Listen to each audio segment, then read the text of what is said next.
Hoy vamos a hablar de tres verbos auxiliares muy importantes que usamos todo el tiempo, pero vamos a ver cómo se usan de dos maneras diferentes. De una manera se usan como verbos auxiliares y no tienen un propio significado y solo hacen saber cuál es el tiempo verbal, y en otros casos se usa como el verbo principal. Vamos a ver uno por uno. Estos son los tres verbos que vamos a analizar aquí: son do, have y verb to be. Entonces, el verbo do se utiliza como auxiliar para saber en qué tiempo verbal está, ya sea en presente o did en pasado. Después, el verbo have se utiliza como verbo auxiliar para saber el presente perfecto. Por ejemplo, viene siendo en español el verbo haber, como has ido al parque, has corrido, yo he jugado. Entonces el verbo haber se escribe aquí. Ese es uno de los significados del verbo have, es haber. Y el último verbo es el verbo to be, que en este caso es estar. Está jugando, está corriendo. Ese es uno de los significados de estos verbos, pero también tienen otro significado cuando se usan como verbo principal. Entonces el verbo do como verbo principal significa hacer. El verbo have como verbo principal significa tener, y el verbo be, o sea, am, are, is, como verbo principal es o soy. Entonces el verbo do como auxiliar no significa nada en español, como verbo principal significa ser. El verbo have como auxiliar en español significa haber, como verbo principal significa tener.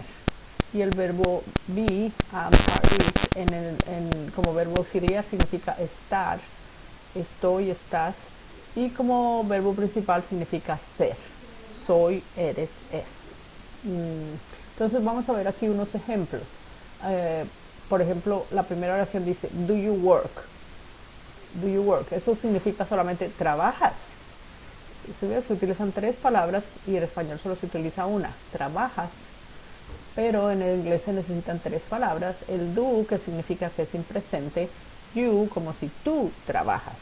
Como la palabra work se utiliza para todas las personas, es necesario poner el sujeto.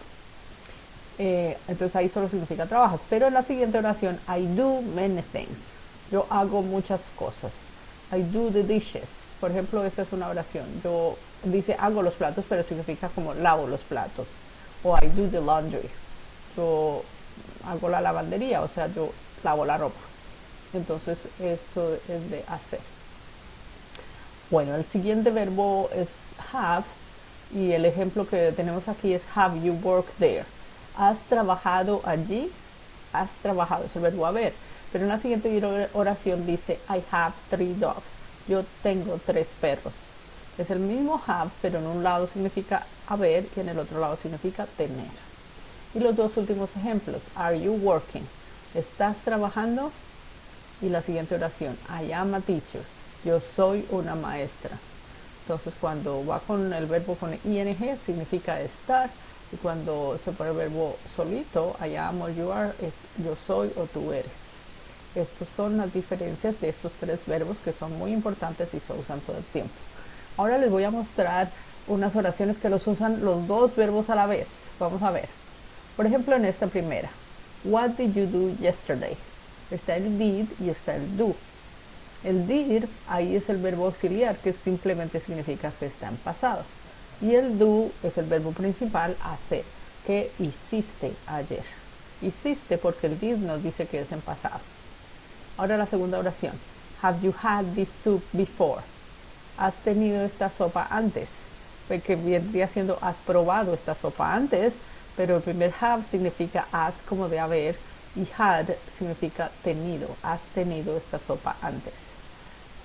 Y la última oración dice he's being mean to his brother. Él está siendo malo con su hermano, ¿sí? Entonces mira que el primero dice is, ahí no significa es, sino significa está. Y el being, siendo. Está siendo malo con su hermanito. Entonces aquí ven en estas tres oraciones cómo se usan de dos maneras diferentes el mismo verbo. Ahora pueden hacer unas oraciones para practicar.